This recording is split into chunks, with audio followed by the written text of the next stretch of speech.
Gujarat tourism વિભાગને કમિશનરેટનો દરજ્જો આપવા તૈયારી છે। ઉદ્યોગ વિભાગમાંથી અલગ કરી ટુરિઝમને કમિશનરેટનો દરજ્જો આપવા તૈયારી। ટુરિઝમ વિભાગનો વિકાસ રૂંધાતો હોવાથી સરકારે કમિશનરેટનો દરજ્જો આપવા તૈયારી શરૂ કરી છે। વલસાડ ખાતેની ચિંતન શિબિરમાં આ મુદ્દે ચર્ચા વિચારણા કરવામાં આવી હતી। સરકાર ટૂંક સમયમાં પ્રવાસન વિભાગને સ્વતંત્ર દરજ્જો આપશે। ટુરિઝમ પ્લેસ પર સારા ગાઈડ પણ સરકાર ઉપલબ્ધ કરાવશે।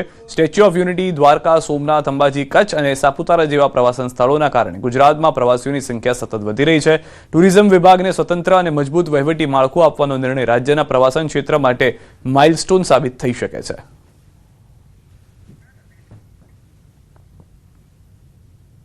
તો હાલના જે આંકડાઓ મળ્યા હતા જેમાં ગુજરાતમાં સતત પ્રવાસીઓની સંખ્યા વધી રહી છે, પરંતુ કેટલીક અડચણો જ્યારે વિકાસની વાતો આવે ત્યારે તેમાં જોવા મળતી હોય છે, જેને લઈને ચિંતન શિબિરમાં ચર્ચા કરવામાં આવી હતી।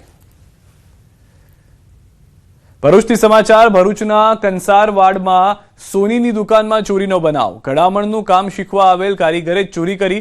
માલિક કામ અર્થે બહાર ગયા અને કારીગર દુકાનમાંથી દાગીના લઈ ફરાર થઈ ગયા। ચોરીનો સમગ્ર બનાવ સીસીટીવી કેમેરામાં કેદ થયો।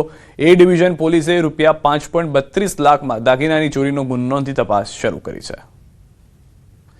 તો દ્રશ્યોમાં પણ આપ જોઈ રહ્યા છો તે પ્રમાણે પહેલા તે કામ શીખવાના બહાને આવે છે, પરંતુ જ્યારે મોકો મળે છે, જ્યારે કોઈ લોકો ત્યાં આસપાસમાં હોતા નથી, તો આ વ્યક્તિ કારીગરના બદલે ચોર, જે અસલી ચહેરો છે, તે તેનો દેખાડી દે છે અને ચોરી કરી ત્યાંથી ફરાર થઈ જાય છે।